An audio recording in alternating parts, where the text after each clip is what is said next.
Do you ever wonder at what point you should stop painting when you're doing a painting? Hi, this is Stevie. I recently did this little watercolor sketch of tulips, and I wanted it to have a loose look, so I'm using my silver brush black velvet dagger brush, which is a small brush. It's a 1/4 inch dagger, but it holds a lot of water. So I flicked some water onto the paper just to get started, not covering the whole paper, just water here and there, and that tends to give it a looser look. And I started just by using a little bit of color to just sort of outline the flowers. And I have to work fast so that that outline doesn't leave an impression on the paper. And I just use very thin paint to do that to avoid getting too much color on the paper. I'm using permanent rose and transparent orange. Those are the two colors I'm using on the flowers. And then later on I'll be using some greens. But you can see I'm using my dagger brush for this whole painting. And it's good practice. The dagger brush takes a little bit of work to get used to. But once you get used to manipulating it in different ways, I think you'll be really pleased with the results. And this is the only dagger brush I have found that has those floppy bristles that I can really turn every which way to get the shapes that I want. So I've created the shapes of the 3 tulips, and notice how I've left white in each one of those tulips. I really like the look of that. And one of my objectives was to make it look loose, number one, but also to keep that transparent look of watercolor, not to get too much color on the paper. I don't feel that I was really successful in this painting, and you'll see as I go on what happens. But I wanted to show you the good, the bad, and the ugly, because I know we all have the same struggles with this. And the biggest struggle is, when do I stop painting? When is enough enough? Sometimes it's just so hard to stop when we get going, and we think, oh, I'll just add a little more here or there and that'll fix everything. And then when you get finished, you think to yourself, at least I do, what was I thinking? So I got the stems in on the flowers, and then I decided to add some leaves and some greenery at the bottom. And I was doing a little background at the same time, so I flicked more water onto the top of the paper as well. And what I wanted to do was make it look like there were some distant tulips in the background. And that part, I'm happy with the top of the painting, with how that came out. So it wasn't a total loss. I don't think this was a loss at all. It was a good learning experience, but it did not turn out the way that I wanted to. So I got the loose looking background at the top, and now I'm going to get in there and on wet paper.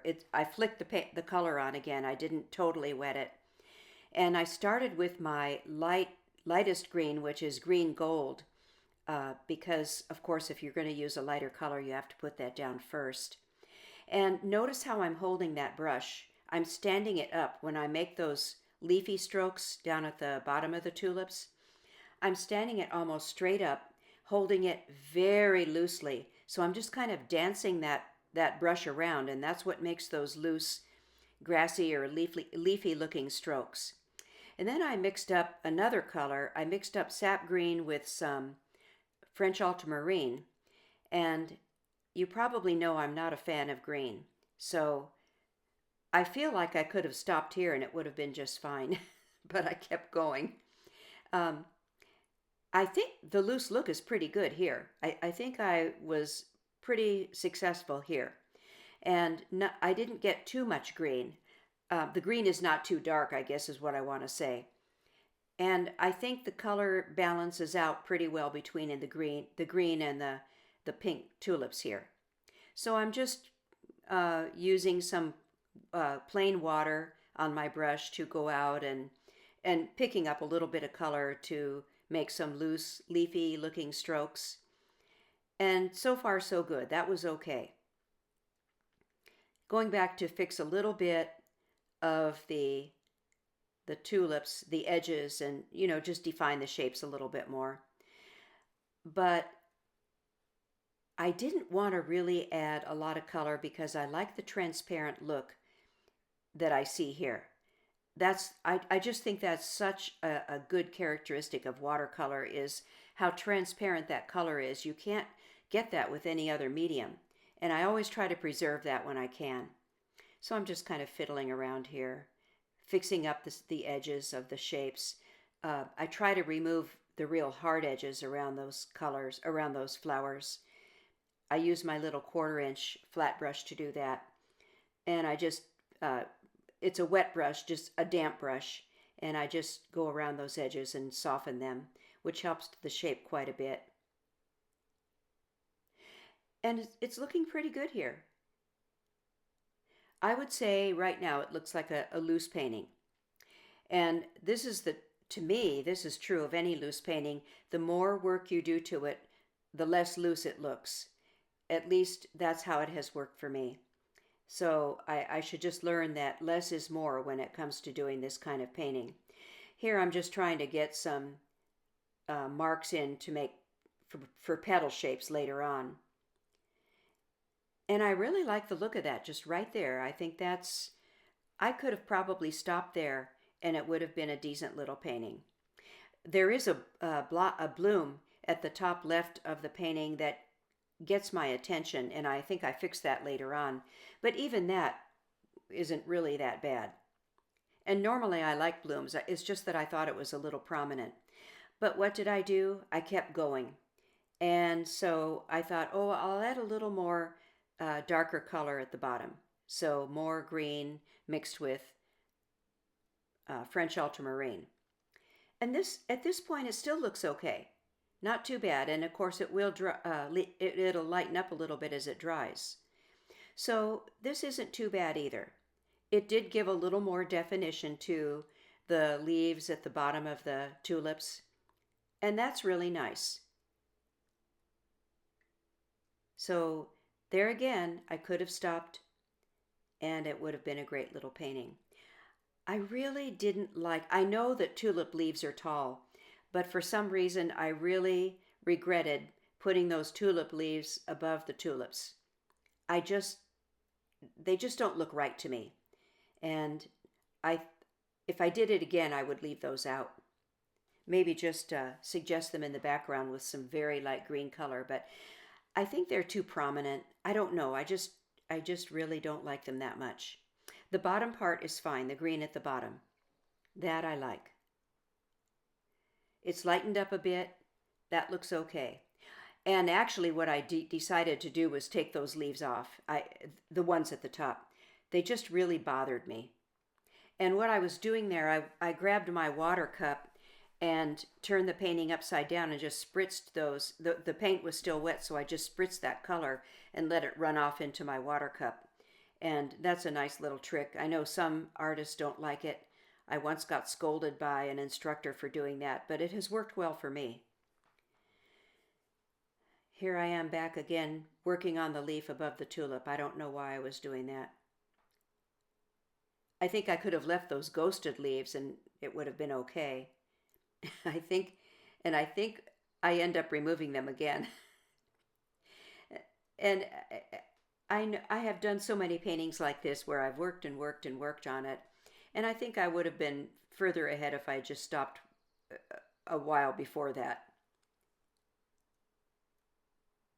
I just think those leaves up on top are distracting.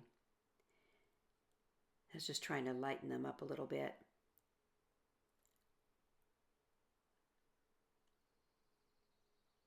I'm just working way too hard on this painting. One thing about loose paintings is a really loose painting, and I'm going to show you one that I did at the end of this video that I wish I had recorded because it turned out great.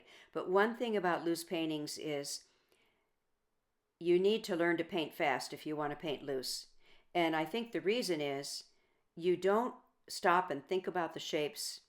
They're almost memorized. It's like muscle memory. Once you practice loose painting enough, you know the shapes that you want to make, and the faster you do it and the less time you spend fiddling with it, the better it turns out. So as you can see, I ended up taking that color off once again. I hope I don't do it again. I don't think I do. I just think it looks better that way, where they're just kind of ghosted. And I decided to add a little more of the pink color to break up some of that green and make it look like just some tulips in the background, in the distant background. And I'm using, I guess that's a round brush, probably. No, that's my flat. That's my 1/4 inch flat that I'm using there. There was something I didn't like. I can't remember what. I spritz. Oh, probably a leaf. I was probably trying to spritz off some of that green color. So why on earth did I go back to the bottom of the painting again? I see I'm I know it's out of the frame, but I believe I was spritzing off some of the color on the bottom. And I don't remember why I did that, because when I went back and looked at it, it looked just fine. So what did I do? I added more color. And now at this point, it's starting to lose its loose look. And I'm not even crazy about green. So I guess that's the other thing that bothers me about this is I feel there was just so much green in this painting. And so I let it sit overnight. And the next day I looked at it and thought, "Oh, I think I can improve this a bit." I wasn't even going to show the video, but I thought, "No, I'll go back and improve it a little bit and see what I can do."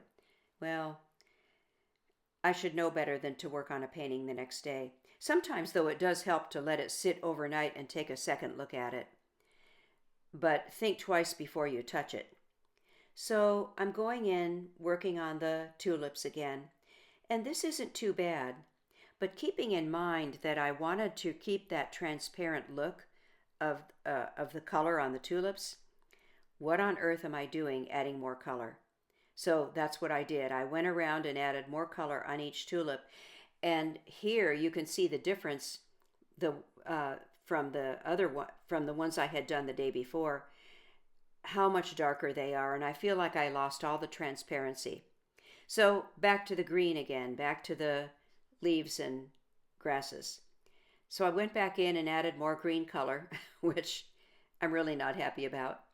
And then I added even more color to the tulips. And the shapes are okay. The shapes are fine, but I just didn't really want that much color on the tulips. So I did go back in and I put a line in, and I'm just softening that line to indicate one of the folded petals on the tulip, just to give it a little more interest. And that's a nice little trick. Just make sure you soften that line if you do that, so you don't end up with a hard line on your tulip.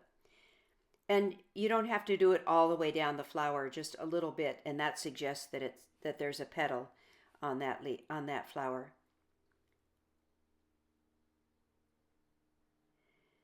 I'm still fiddling with the color.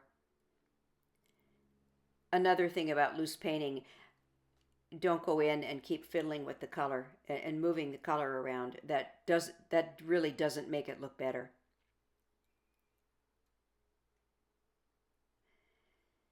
Okay, so I think I finally fiddled enough, and I do have a few finishing touches to put on. I decided I wanted to give just a little more definition to the foliage at the bottom. And this is okay. I was just getting in, suggesting, separating some of those leaves from each other with some darker green color. That actually, at this point, I think that it needed something like that. That I'm okay with. But I think I've done all I can do to this painting, and that's pretty much it. But I want to show you something else here. This is the first one that I did when I started this whole thing, except that I didn't record it. And I liked it so much. I did the whole thing with my dagger brush. And because that brush holds a lot of water, look how nice that color looks. I just love it. And I thought, I'm not going to mess this one up. I'm just leaving it the way it is. But to me, this is truly a loose painting, and that's what you can do if you don't overwork it. So I hope this was a good lesson for you. It sure was for me. And thank you so much for watching. I hope it helps you. And if you like it, please give it a thumbs up and think about subscribing.